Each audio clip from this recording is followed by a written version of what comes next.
अस्सलामुअलैकुम दोस्तों, मेरा नाम है उमर और आप देख रहे हैं OS कोड डिस्कवरी। दोस्तों, हम सब के घर में एक दरवाज़े तो होते हैं और इनको खुलना नहायत आसान भी होता है। वैसे तो घर के अलावा भी अक्सर इमारतों में दरवाज़े होते हैं जिसको आसानी से खोला जा सकता है, लेकिन आज मैं आपको ऐसे 3 दरवाज़ों के बारे में बताऊंगा जिसे मुकम्मल तौर पर सील कर दिया गया और किसी को इन दरवाज़ों को खोलने की इजाज़त नहीं है। ऐसे कौन से दरवाजे हैं, आइए जानते हैं। Number 3, BNFFs।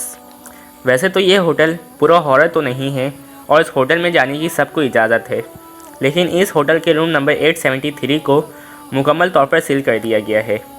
कहते हैं कि कई साल पहले इस होटल में एक फ़ैमिली छुट्टियां बनाने आई। इस फैमिली में एक छोटी बच्ची और इसके वालिदैन शामिल थे। इन लोगों ने होटल की ये रूम नंबर 873 को बुक किया। अगले दिन जब रूम सर्विस के लिए इनके दरवाजे को नॉक किया गया तो अंदर से किसी ने दरवाज़ा नहीं खोला।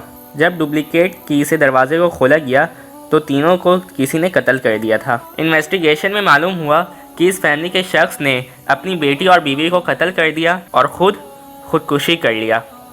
इसने ऐसा क्यों किया, ये बात कोई नहीं जानता। इस हादसे के बाद लोगों ने इस रूम की कंप्लेंट करना शुरू कर दी कि रात में इस कमरे से तेज़ रोने और चिल्लाने की आवाज़ें आती हैं। इसके बाद इस रूम को मुकम्मल तौर पर सील कर दिया गया, यहाँ तक कि इस कमरे के आगे एक दीवार भी तामीर कर दी गई। Number 2, H.H. होल्मेस रेस्टोरेंट। सभी मुल्कों में सीरियल किलर पाए जाते हैं।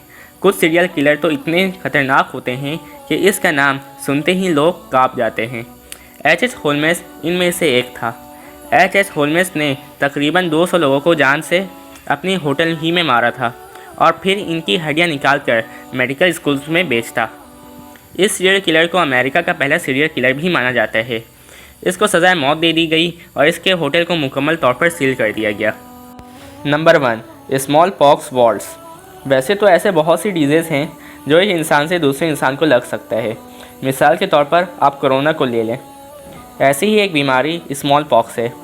इस बीमारी से इंसान के जिस्म पर दाने हो जाते हैं जिसमें पिप भर जाते हैं और ये बहुत पेनफुल साबित होते हैं। इस बीमारी में इंसान के इंटरनल ऑर्गन्स भी काम करना छोड़ देते हैं। वैसे तो 1798 में एल्विन ने इसकी वैक्सीन बना ली थी, लेकिन आज भी इसके बहुत से स्पीसीज और सैंपल्स रशिया मिलिट्री के पास मौजूद है, जिसे एक सेफ और खुफिया वार्ड में रखा गया है। इसे आइटम बम के साथ नहायत खुफिया रखा गया है और इसकी खबर किसी को नहीं है कि ये सैंपल्स और स्पीशीज़ कहाँ मौजूद है। इमेजिन करें कि अगर ये बीमारी फिर से पूरी दुनिया में आ गया तो कोरोना के साथ ये बीमारी पूरी दुनिया में क़यामत ला सकती है। लेकिन आपके इस बारे में क्या कहना है? अपनी कीमती राय का इजहार हमारे साथ ज़रूर शेयर करें।